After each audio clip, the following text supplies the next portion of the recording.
شروع شو. السلام علیکم، زه یم ترجدون، تاسو ګورئ دارلنصر فاونډیشن افیشیل یوټیوب چینل. نن د 14 اگست د یوم ازادي جشن او دارلنصر فاونډیشن په زیر انتظام چې هغه موږ ریلی ویسته د کوڅونه تر د شکولۍ پورې، د شکولۍ نه تر د الوچ سنیلې پورې. ماشاءالله زموږ ټول ملګرو مشرانو پکې شرکت وکړو. د ریلی چې دا ډېر کامیاب کړه. دا زموږ د په دې مخوزي په تاریخ کې ټولنه اوږده او غټه چې ریلی و چې پای کې زیات تعداد باندې چې زموږ ځوانانو چې هغه شرکت وکړو. اوس موږ سره د دارلنصر فاونډیشن د شورا ارکان چې دي، ذمه داران چې هم سره موجود دي. زه هغوی نه د دې یوم ازادۍ او د دې ریلی په باره کې زه هغوی رایه غواړم. السلام علیکم. وعلیکم السلام. زنور علي دارلنصر فاونډیشن د طرفه ټولو ملګرو شکریه ادا کوم چې د ریلی کې شرکت وکړو او ټولو ته د جشن ازادۍ مبارکي ورکوم. موږ سره د دارلنصر فاونډیشن سینه نائب صدر محترم افتخار صاحب موجود دي. د هغوی نه د ریلی باره کې رایه اخلو. السلام علیکم. سلام.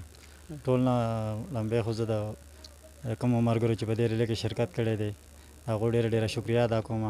خاص طور زموږ د تنظیم د کوم کارکنان چې دي که نه، چا چې دا ریلی ارینج کړې وه، او ټولو ته جشن ازادۍ مبارکي وایم. د دې ریلی مقصد دا و چې بلکې نن زموږ د ازادۍ ورځ د 14 اګست دی، چې دا هم منو شي، په ښه طریقه منو شي.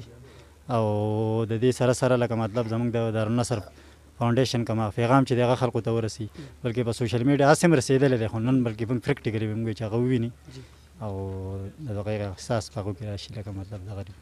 ډیره مننه. دا د دارلنصر فاونډیشن سینه نائب صدر افتخار صاحب. اوس ما دارلنصر فاونډیشن شورا رکن او مرکزی رهنما او ډیپټي جنرال سیکرټري رشید ډاکټر صاحب موجود دي. السلام علیکم. وعلیکم السلام.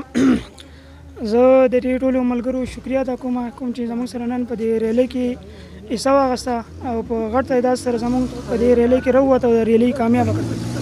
د کم دارلنصر فاونډیشن والا کم کسان چې دي او کم بار کم کسان راغلي زموږ سره کم موټر سایکلو ریلی و دي ټولو کسانو. او دا یو پیغام دی، میسج دی چې دارلنصر فاونډیشن د غریب خلکو د مدد لپاره دا یو تنظیم جوړ شوی دی. د هغوی دغه کې نو څومره کسانو ته چې دا پیغام رسي هغوی ته زه دا یو میسج ورکوم چې هغوی په دې کې خپل دغه صرف کړي، خپل توان لکه مطلب خپل دغه ډیره مننه. اوس موږ سره د دارلنصر فاونډیشن ډېر سرګرم کارکون د شورا رکن ډیپټي جنرال سیکرټري زموږ ډېر ښه ملګری محترم سردار بیتاب صاحب موجود دی. د هغوی رایه په دې کې موږ اخلو. شکریہ طارق صاحب. زه چې کله سهار راتلم نو ما دا سوچ کو چې آیا زمونږ په دې علاقه کې هم داسې خلک چې موږ سره په ریلی کې شرکت وکړي؟ آیا موږ سره هم داسې ځوانان شته چې هغوی به د غریب په فریاد باندې ودردېږي، وجړېږي او زمونږ په دې تنظیم کې به موږ سره شامل شي او موږ سره زمونږ په دې علاقه کې داسې خلک شته چې هغو د پاکستان سره مینه محبتي الحمدلله ډېر زیات دی، خو ښودلې پکار دي.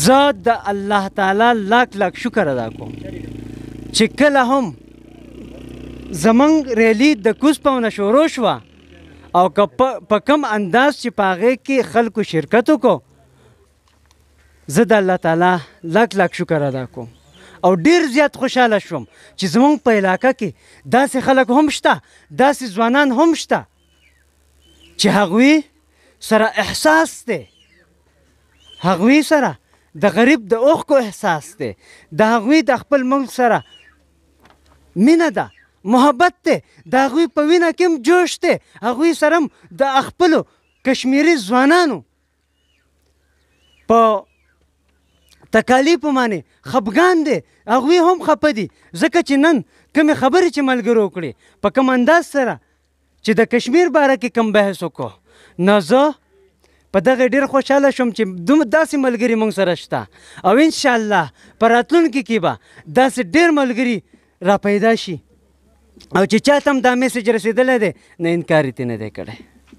د دې نه زیات زه څه نشم ویلی، خو صرف او صرف یو شعر به ویم، وایي هغه به څه محسوس کړي چې په چا کې احساس نه وي، هغه به څه محسوس کړي چې په چا کې احساس نه وي، به هیڅ زمانې سره د ژوند د احساس څه. والسلام.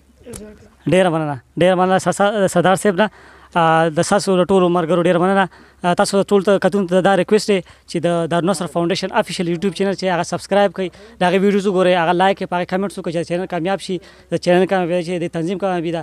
او کوم په فیسبوک باندې چې کوم افیشیل پیج دی دارالنصر فاونډیشن هغه چې هغه تاسو فالو کړئ او خپل ملګرو سره چې موږ پوسټ ورکوو کوم نیوز ورکوو هغه مخې تاسو شیر کړئ.